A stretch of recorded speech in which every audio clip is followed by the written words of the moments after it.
Olá, eu sou a professora Maria José e gostaria de saudar todos vocês que estão acompanhando aí Lições Bíblicas em Ação. É um projeto do nosso pastor presidente Isaac Strobel para que todos os nossos professores tenham um subsídio a mais no preparo da sua lição para ser apresentada aos nossos alunos no próximo domingo. Nós estamos estudando todos os domingos um tema das profecias de Ezequiel e nós já estamos na antepenúltima lição, lição de número 11 hoje. E o tema é a visão do templo e o milênio. Como já deu para perceber, é um tema totalmente escatológico.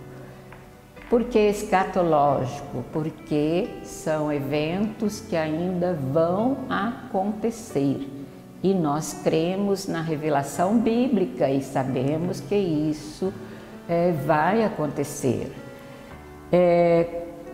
Como é um tema escatológico,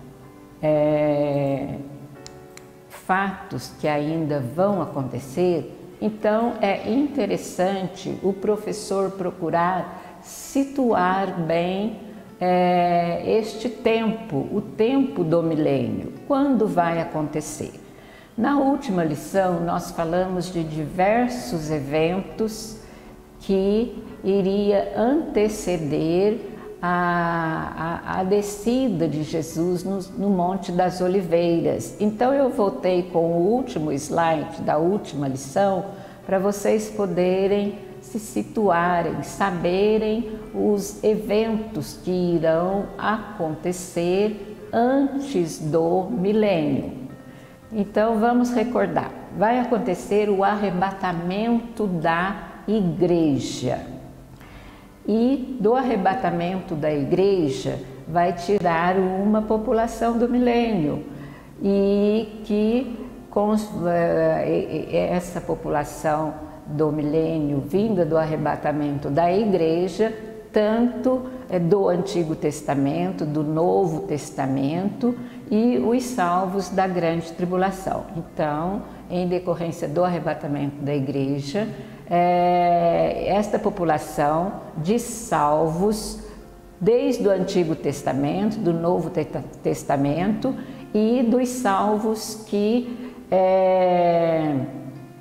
passarem pela grande tribulação. Então nós falamos que este grupo de pessoas são pessoas com corpos glorificados que estarão no milênio.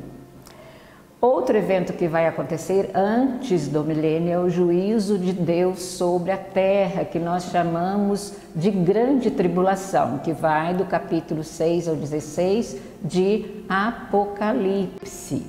E são eventos que começarão com aberturas de selos, das trombetas e das taças. São os juízos de Deus sobre a terra.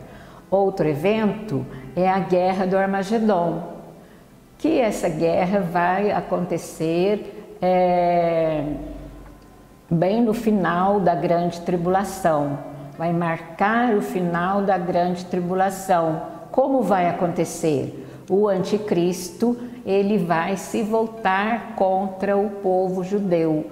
Quando o povo judeu perceberem que o anticristo não é o Messias que eles esperam e ele profanar o templo, então o anticristo vai se voltar contra os judeus. Na realidade, a guerra do Armagedon é uma guerra contra o próprio Deus, que os judeus manifestam essa presença de Deus para o mundo. Outro evento é o concerto de Israel com Cristo.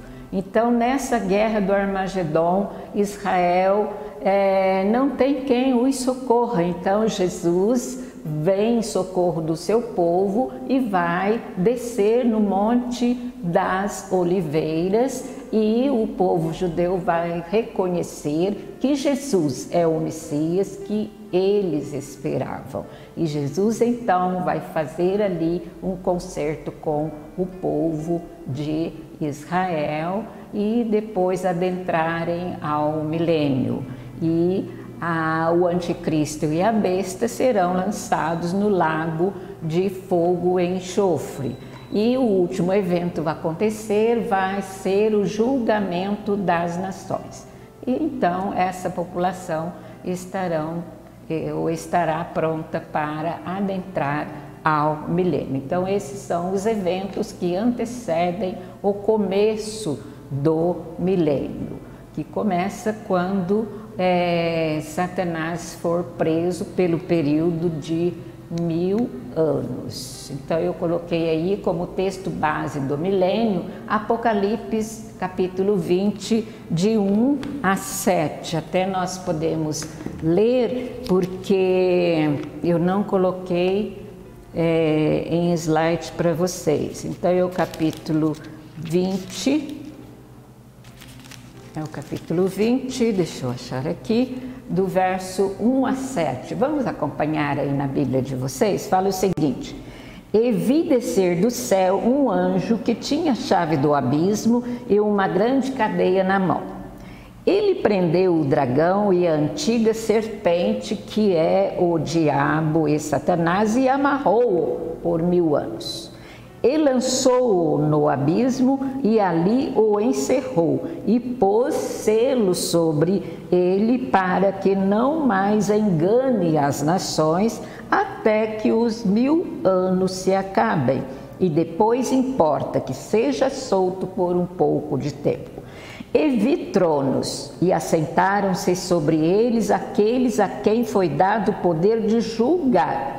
E vi as almas daqueles que foram degolados pelo testemunho de Jesus e pela palavra de Deus, e que não adoraram a besta nem a sua imagem, e não receberam o sinal na testa nem na mão, e viveram e reinaram com Cristo durante 1000 anos.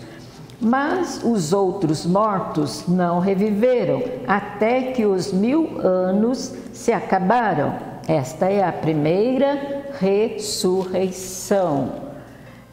Bem-aventurado e santo aquele que tem parte na primeira ressurreição, e sobre estes não tem poder a segunda morte, mas serão sacerdotes de Deus e de Cristo e reinarão com ele 1000 anos. E acabando-se os 1000 anos, Satanás será solto.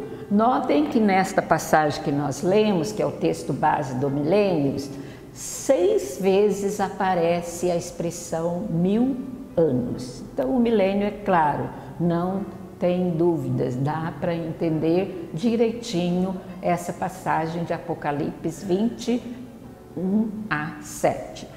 Porém, tem 3 correntes que interpretam o milênio. A primeira corrente são os amilenistas. Eles dizem que não haverá governo de 1000 anos, com várias vezes a expressão 1000 anos aparecendo, né?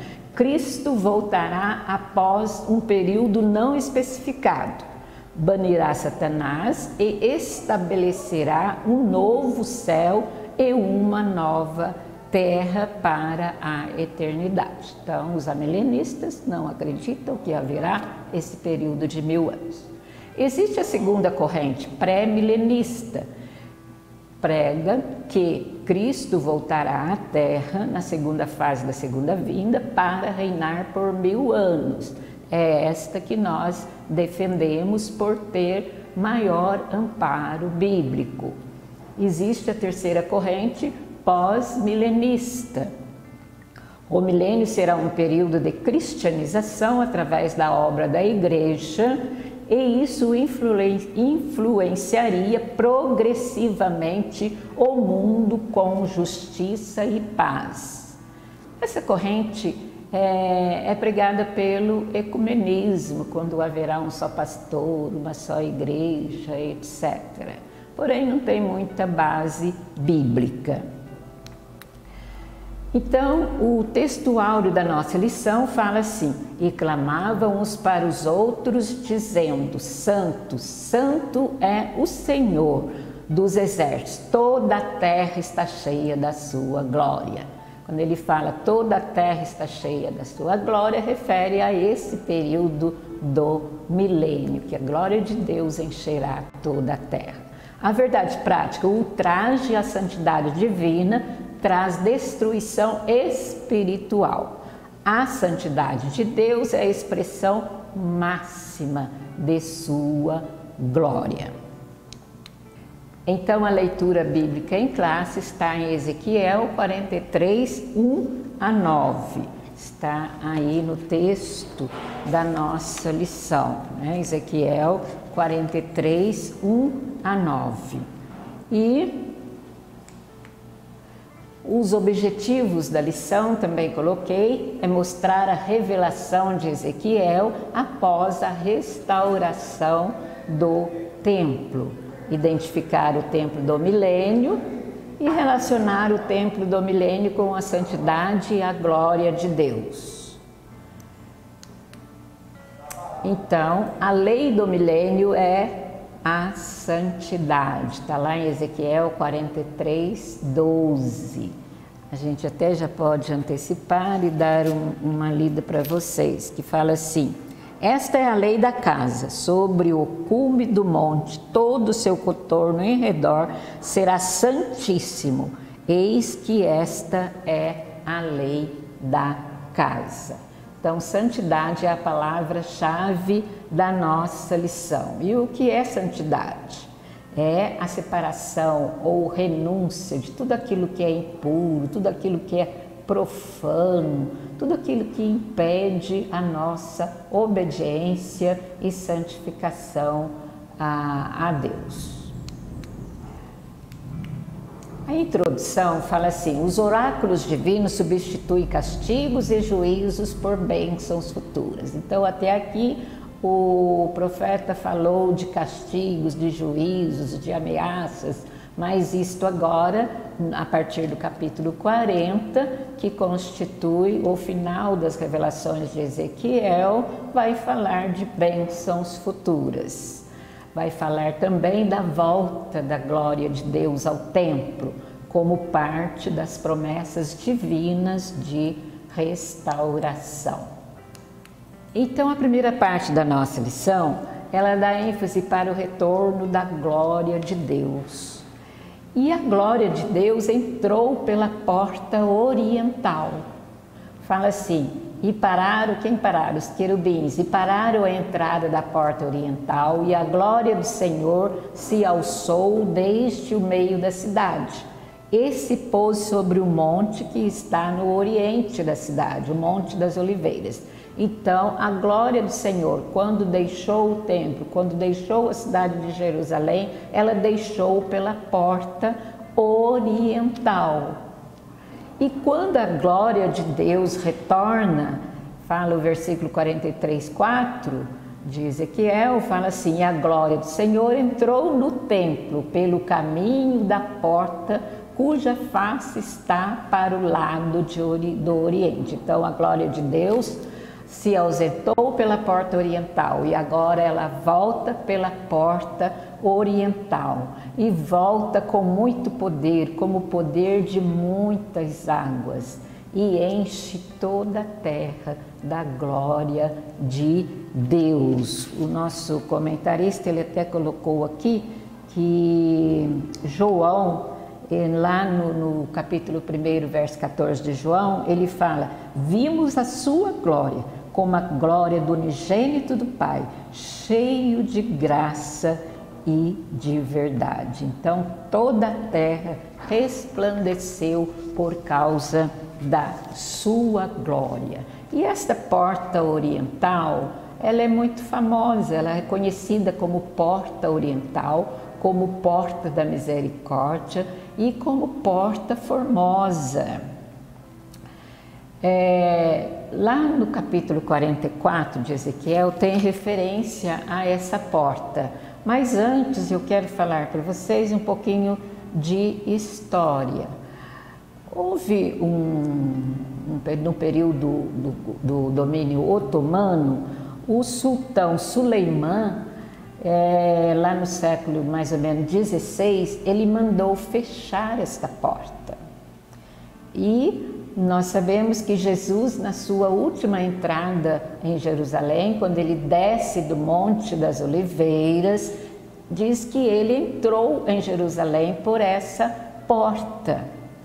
Mas, devido à profecia que os judeus conheciam, que o Messias viria com o seu séquito e entraria por essa porta, temendo certamente o poder, esse sultão Suleimã mandou fechar essa porta. Só que esta porta que vocês estão vendo aí não é a original.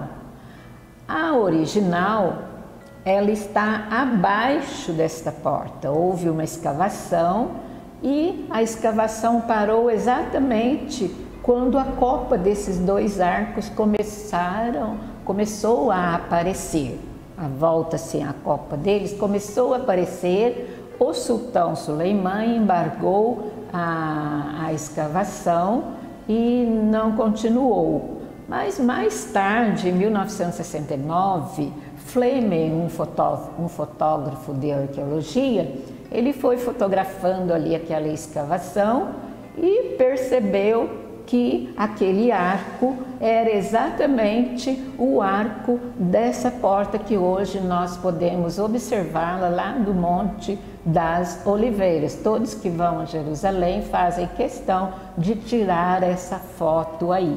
Então, assim como o muro está construído em cima dos originais, esta porta também está construída acima da porta original, por onde, segundo dizem, Jesus entrou em Jerusalém pela última vez. Veja o que diz lá no capítulo 44 das revelações de Ezequiel. Fala assim, ó, o verso 1 e 2, fala assim: então me fez voltar para o caminho da porta do santuário exterior, que olha para o oriente, a qual está fechada. E disse-me o Senhor: esta porta estará fechada, não se abrirá, ninguém entrará por ela, porque o Senhor Deus de Israel entrou por ela, por isso estará fechada. Notem que tem relação com essa porta formosa. E Suleimã, para impedir que esse Messias com seu séquito entrassem por essa porta, ele mandou construir um cemitério ali em frente, para não dar nenhum acesso a esta porta, porque o judeu, ele não toca em coisas mortas, né? Então, construindo ali um cemitério, Suleimã entendeu que lhe daria segurança de impedir esse Messias que viria e entraria por essa porta. No próximo slide, já é a segunda parte da nossa lição, e nós vamos falar sobre a visão do templo. Ezequiel, então, no capítulo 40, ele tem a visão do templo.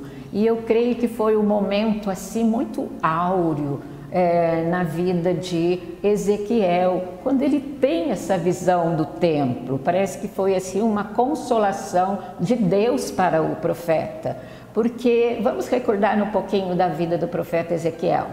Ele foi criado desde criança, o templo de família sacerdotal. Aos 25 anos ele estava pronto para assumir o encargo de sacerdote. Então, desde pequeno, ele cresceu ali, entendendo, conhecendo cada parte do templo, conhecendo cada objeto, conhecendo cada ritual, e com certeza o seu coração estava alegre, porque ele iria, como sacerdote ali, oficializar o serviço sacerdotal. Mas de repente veio a invasão dos babilônios em Jerusalém, e eles são levados para o cativeiro em Babilônia.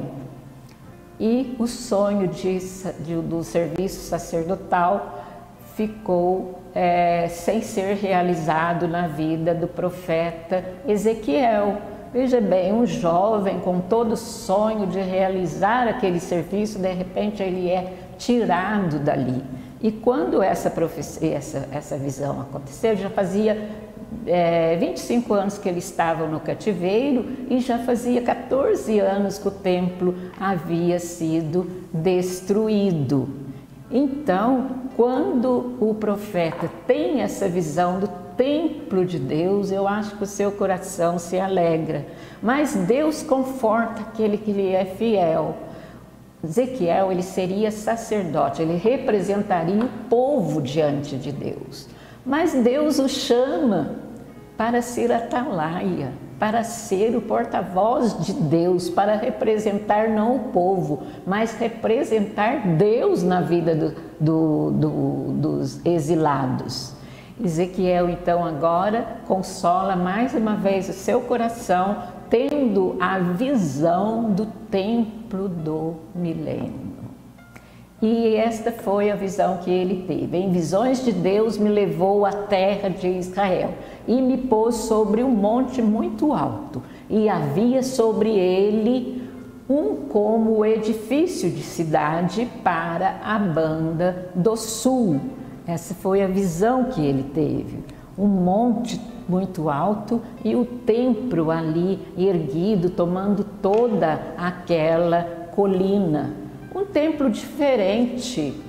No templo não é citado a Arca da Aliança, não é citado o altar do incenso, não é citado o candelabro, não é citado a mesa dos pães da proposição. Por quê? Porque não havia necessidade disso, porque cada objeto do templo, cada ritual apontava para Cristo. E Cristo estava ali. Cristo estava ali presente na glória de Deus. A Arca da Aliança, por exemplo, apontava para Deus e Deus estava presente no milênio. Então não havia necessidade desses objetos no templo. Uma dispensação diferente. Nós conhecemos as dispensações e o milênio é a 7ª dispensação da humanidade. Então essa dispensação é diferente das outras. A presença de Deus, a presença de Cristo é real, é literal. Então o ritual e adoração, o ritual ou adoração são diferentes. O sacrifício será memorial, assim como a ceia do Senhor é memorial. Tem muitas pessoas que levantam dúvida quanto a isso, perguntando, até o profeta colocou aqui, que é extremamente difícil separar o literal do simbólico.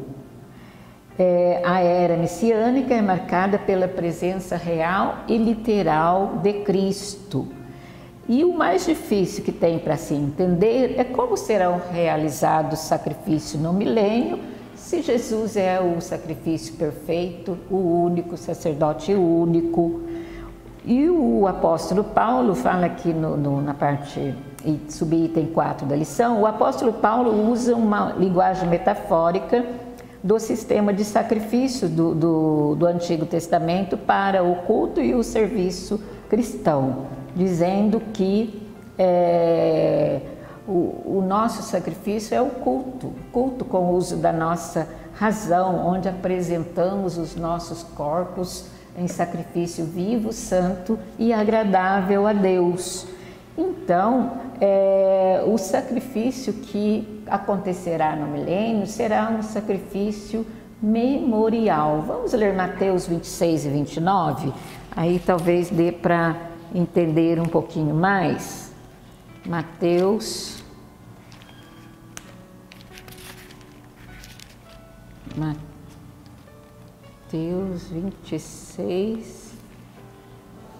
26 e 29, vai falar assim: e digo-vos que desde agora não beberei deste fruto, David, até aquele dia em que eu beba de novo convosco no reino do meu Pai. Então, a ceia que nós participamos hoje é em memória ao sacrifício de Cristo. O mesmo acontecerá com os sacrifícios no milênio, será memorial. O pastor Antônio Gilberto, ele explica, ele coloca esses dois textos e diz que é muito fácil para a gente entender o que acontecerá, como será esse sacrifício citado aqui. Ele coloca Êxodo 19, 5 e 6, eu não coloquei, só coloquei parte dos versículos, que fala assim: então sereis a minha propriedade peculiar dentre os povos. Quem eu estou falando? O povo judeu, porque toda a terra é minha, e vós me sereis reino sacerdotal e povo santo. Então os judeus serão reino sacerdotal e povo santo. Ora, reino precisa de espaço. E esse reino, então, acontecerá no milênio, quando Israel será o reino sacerdotal de Deus. Mas o que eles vão fazer? Eles vão ficar encarregados do ensino, de levar o povo à adoração, de incentivar o povo à santidade, de valorizar o sacrifício de Jesus da cruz do Calvário. Aí que entra a parte memorial, assim como a nossa ceia é memorial. Então, e a igreja, o sacerdócio igreja, o sacerdócio real? O apóstolo Pedro coloca assim na sua primeira carta, capítulo 2, verso 9: mas vós sois a geração eleita, o sacerdócio real, a nação santa, o povo adquirido, para que anuncieis as virtudes daquele que vos chamou das trevas para a sua maravilhosa luz. Então, a igreja na terra é o sacerdócio real. E nossa principal missão é proclamar Jesus, anunciar as virtudes daquele que nos chamou das trevas para a sua maravilhosa luz. Então, Israel, o reino sacerdotal, isso vai acontecer no milênio. A igreja, o sacerdócio real, que são o serviço cristão, o serviço do cristão, e isso acontece aqui na terra. A igreja lá no céu, então, o que vai ser? Vamos ser sacerdotes de Deus, estaremos diretamente a serviço de nosso Deus, enquanto Israel será o reino sacerdotal a serviço da população do milênio. Deu para entender?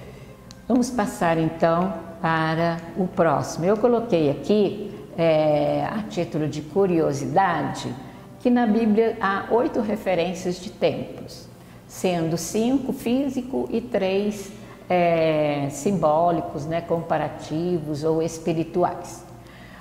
O primeiro tabernáculo no deserto, o templo de Salomão, o segundo templo, o templo do anticristo. Sim, no milênio o anticristo fará concerto com Israel e vão construir o templo. Não sabemos se vai ser o terceiro templo, não sabemos. Sei que o anticristo vai construir o templo no milênio, que ele acaba profanando o templo, e aí os judeus reconhecem que ele não é o Cristo que deveria vir. Muita gente hoje fala na construção do templo, que os judeus estão empenhados na construção do templo. Gente, eu faço curso na plataforma de Israel, então são pessoas conhecedoras da política e tudo que acontece lá em Israel. Não se cogita construção de templo.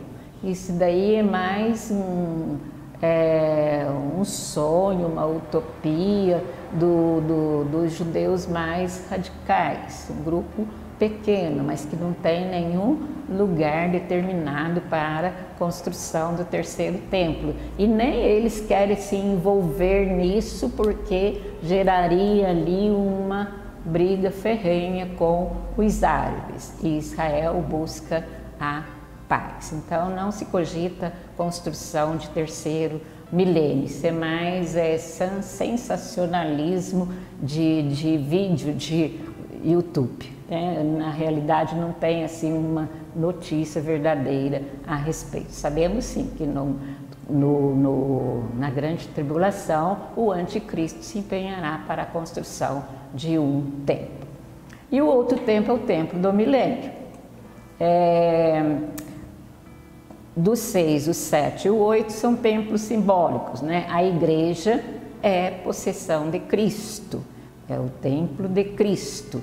Mateus 16 e 18 fala, Jesus falando que nem o inferno, que as portas do inferno não prevalecerão contra a minha igreja. Então a igreja é propriedade, é possessão de Cristo.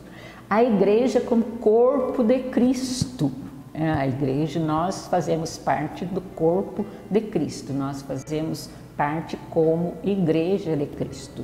E o crente como templo do Espírito Santo. Isso a gente pode até ler 1 Coríntios 3,16. Vamos ler rapidinho. 1 aos Coríntios, capítulo 3, o verso de número 16.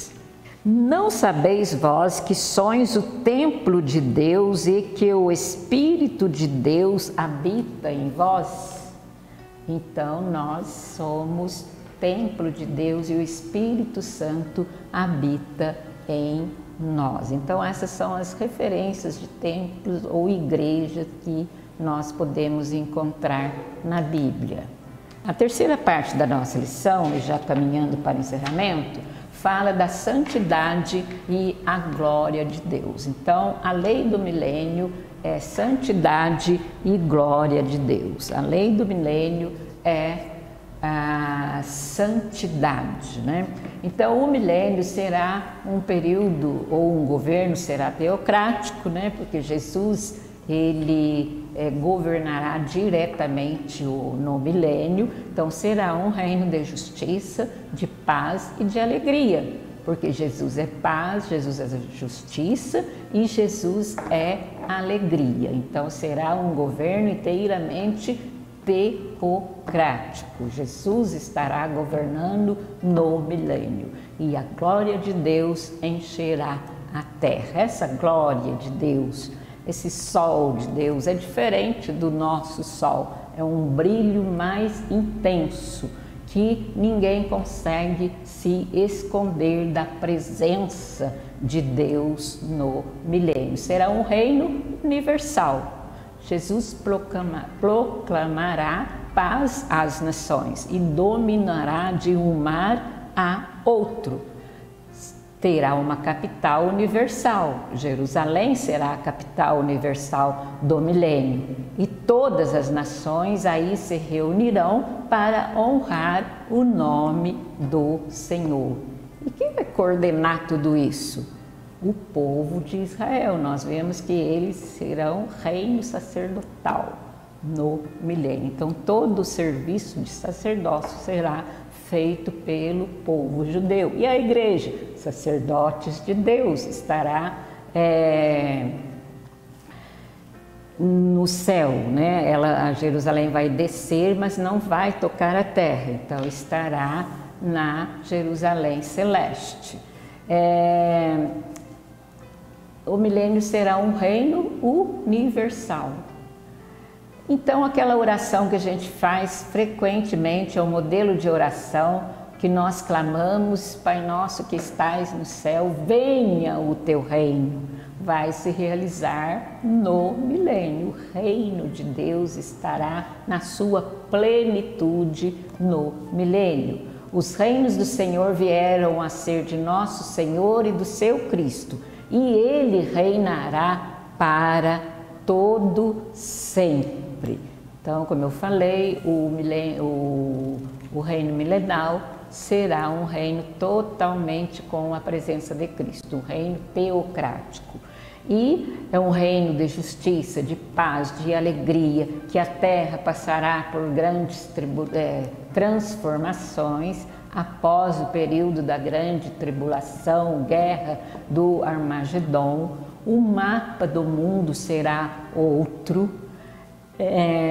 Até a mente das pessoas serão mais despertadas para o conhecimento, então haverá conhecimento universal, pois a terra se encherá do conhecimento do Senhor, como as águas cobrem o mar. Então as pessoas terão o seu coração, a sua mente aberta para o conhecimento. Então o conhecimento será universal.